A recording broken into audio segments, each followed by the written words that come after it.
Greetings, my name is Fairy Liquid. I'm from the magical land of JingJangJooJong. It's good to have you here with us today. What you've been up to? Well, what we're going to do now is read a story. Yay! And today's story is The Troll, and it's by one of our favourite authors, Julia Donaldson, and this is illustrated by David Roberts.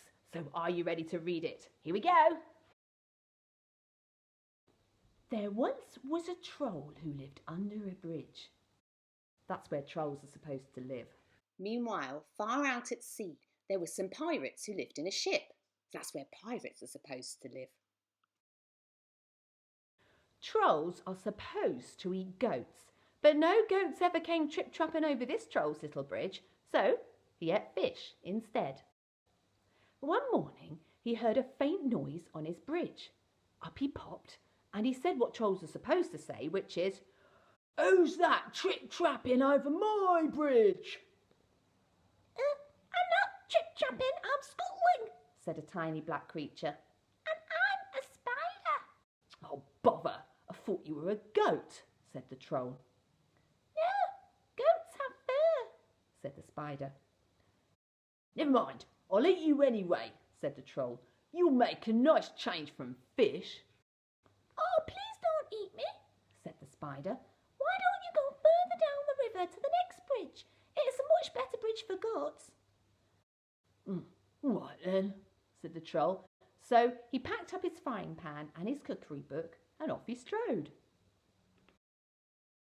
Now, pirates are supposed to dig for treasure, and these pirates had a treasure map with a rhyme on it. "Between the palm tree and the rocks, 6 foot deep lies a treasure box." They sailed and sailed until they reached an island. "This is the spot," said Hank Chief. "Start digging." The pirates dug and they dug, but all they found was a grumpy mole. "Oh, it must be the wrong island," they said. All that digging had made them hungry. It was Ben Buckle's turn to do the cooking. He cooked fish pie. "It's soggy," said Percy Patch. It's slimy, said Peg Polka Dot. "When we find the gold, we can buy a decent cookery book," said Hank Chief. And they set sail again. The troll was sitting under his new middling-sized bridge, reading his cookery book. Suddenly he heard a sound above his head. Up he popped. "Who's that trip-trapping over my bridge?" he roared. I'm not trip-trapping, I'm pattering, said a furry creature. and I'm a mouse. "Oh, bother! I thought you were a goat," said the troll. No, goats have longer ears, said the mouse. "Well, never mind, I'll eat you anyway," said the troll. "I'm getting sick of fish."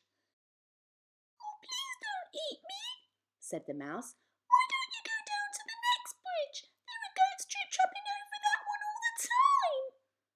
"Oh, very well," said the troll, and he packed up his things and off he strode. Meanwhile, the pirates had discovered another island. They dug and they dug, but all that they found was a rusty old bucket with a crab in it. "Oh, it's the wrong island again," they said. That night, Percy Patch did the cooking. He cooked fish soup.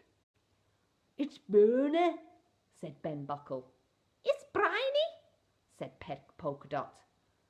"If only we could find the gold, we could pay for a proper cook," said Hank Chief. The troll was frying fish under his new big bridge when he heard a sound above his head. Up he popped. "Who's that trip-trapping over my bridge?" he bellowed. I'm not trip-trapping, I'm lolloping, said a creature with long ears. and I'm a rabbit. "Oh, bother! I thought you were a goat," said the troll. No, goats have hooves, said the rabbit. "Never mind, I'll eat you anyway," said the troll. "Anything's better than fish." Oh, please don't eat me, said the rabbit. Why don't you walk down to the next bridge? There are herds of goats trip-trapping over that one. "Are you sure?" asked the troll. Once again he packed up and off he strode. Meanwhile, The pirates were digging on a new island. They dug and they dug, but all they found was an old Wellington boot with a nest of centipedes in it. "Oh, we'll never find the right island," they said. That night, it was Peg Polkadot's turn to do the cooking. She cooked fish cakes. "They're sticky," said Ben Buckle. "They're sandy," said Percy Patch. Hank Chief said nothing. He was too busy being sick over the side of the ship. Blech! The Troll's River grew wider and wider. Then it stopped being a river and it flowed into the sea. The Troll found himself on a sandy beach. "There isn't another bridge," he said. "That rabbit was tricking me." But then he spotted hoof prints in the sand. "A goat at last!" He looked around, but he couldn't see any goats. "Never mind, they'll probably come back tomorrow," he said. The Troll followed the hoof prints. They led him to a spot between a tall palm tree and two big rocks. "I know," he thought. "I'll dig a pit. Then tomorrow the goat will fall into it and I can eat it." The Troll dug and dug with his frying pan. And just when he thought the hole was deep enough, the pan hit something hard. It was a great big chest. "Perfect," said the Troll. "I can hide in here and keep warm, and then when the goat falls into the hole, I'll open the lid and pop up." He lifted the lid. The chest was full of round gold things. "Oh, these are no use to me," he said, and he threw them all into the sea. Then he climbed into the chest and lay down. "Tomorrow I can have goat for breakfast instead of fish," he thought as he drifted off to sleep. It was dark when the pirates arrived at the next island. "This is the spot," said Hank Chief. "But someone's been digging here already," said Ben Buckle. "They'd say they found the treasure before us," said Percy Patch. "No, look, here it is," cried Peg Polkadot. The chest was heavy. "It must be full of gold," said Hank Chief. "Quick, back to the ship before anyone stops us." The Troll was woken by a loud bang. "That's my breakfast falling into the hole," he thought. But why was the chest heaving and swaying? And why was the lid opening? Surely goats couldn't open lids. The lid opened wide. Staring down at the Troll were 4 angry pirates. "Where's the gold?" shouted Hank Chief. I'll throw it into the sea," said the Troll. The plank, yelled Ben Buckle and Percy Patch. "Make him walk the plank." The next second, the pirates were pushing him onto it. "Who's that trip-trapping over my plank?" jeered Hank Chief.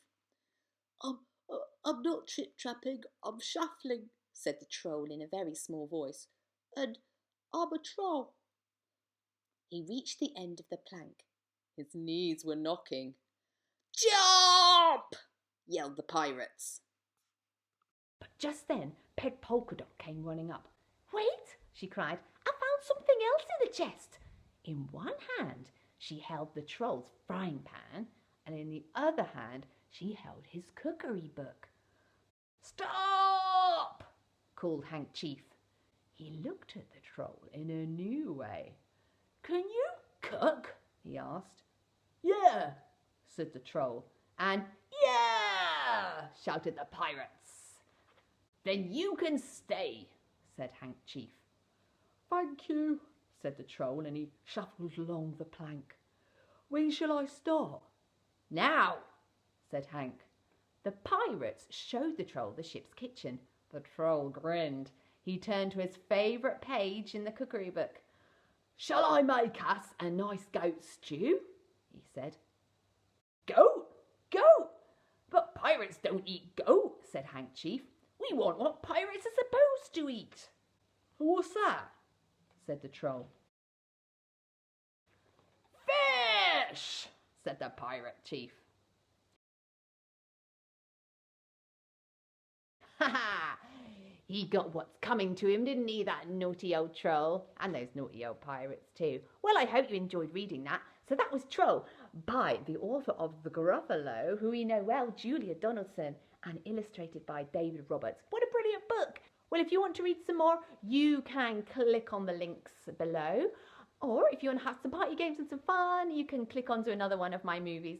It's been great seeing you today. I hope you have a brilliant rest of your day. See you then, boys and girls. Bye-bye.